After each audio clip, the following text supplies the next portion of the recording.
Prime Minister Boris Johnson will address his new intake of Conservative MPs later as they arrive in Westminster to take their seats in Parliament.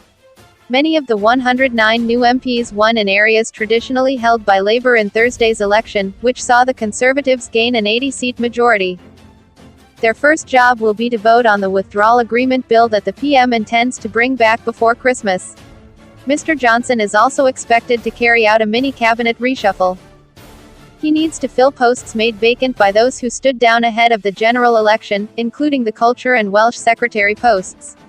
The Queen will formally open Parliament on Thursday when she sets out the government's legislative programme. It is thought the Withdrawal Agreement Bill, WAB, on leaving the EU could be put before MPs as early as Friday.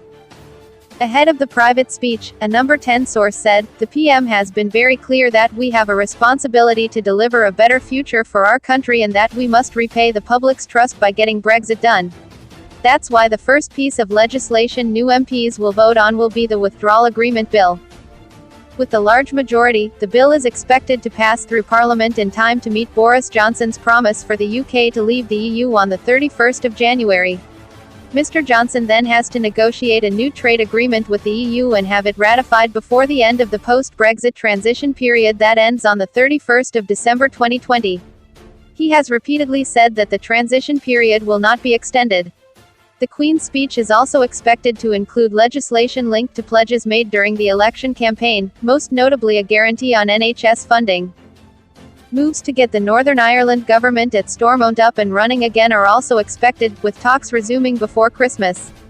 Scroll and see the results that sealed it. All you need to know: the night's key points, maps and charts, the election and graphics, Brexit, what happens now?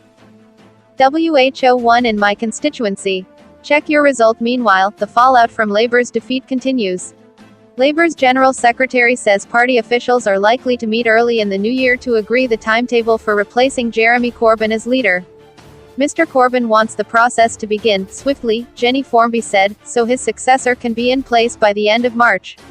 She has written to members of Labour's National Executive Committee, NEC, recommending a provisional date of the 6th of January for the meeting, with the process beginning the following day. Both Jeremy Corbyn and John McDonnell said on Sunday that they took the blame for Labour's catastrophic defeat in Thursday's election. Mr. Corbyn said he was sorry that we came up short, while Mr. McDonnell told the BBC he owns this disaster. The race for their replacements has already begun, with Wigan MP Lisa Nandy saying for the first time she was seriously thinking about running. Other possible contenders are Shadow Brexit Secretary Sir Keir Starmer, Shadow Business Secretary Rebecca Long-Bailey, Shadow Education Secretary Angela Rayner, Jess Phillips, who is an outspoken critic of Jeremy Corbyn, and Shadow Foreign Secretary Emily Thornberry.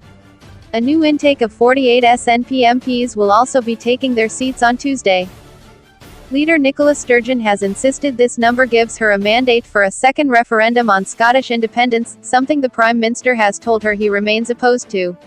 She said the Conservatives, who lost 7 of their 13 seats in Scotland, had been defeated comprehensively, and that the new MPs would continue to press for independence.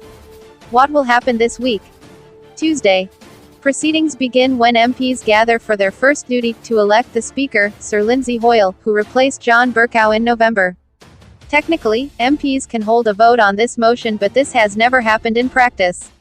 Later in the day, the Speaker will begin the process of swearing in MPs, who are required to take an oath of allegiance to the Crown, or, if they object to this, a solemn affirmation. Those who speak or vote without having done so are deprived of their seat, as if they were dead, under the Parliamentary Oaths Act of 1866. 2 to 3 days are usually set aside for this process. Thursday. The state opening of Parliament. The Queen's speech is the centerpiece of this, when she will read a speech written by ministers setting out the government's programme of legislation for the parliamentary session. A couple of hours after the speech is delivered, MPs will begin debating its contents, a process which usually takes days. Friday. Depending on how rapidly Boris Johnson wants to move, the debate on the Queen's speech could continue into Friday. This may be interrupted for a second reading debate on the Withdrawal Agreement Bill. MPs in the previous Parliament backed Boris Johnson's bill at its first stage but rejected his plan to fast-track the legislation through Parliament in 3 days in order to leave the EU by the 31st of October Brexit deadline. After the debate on the Queen's speech is concluded, MPs will vote on whether to approve it. Not since 1924 has a government's Queen's speech been defeated.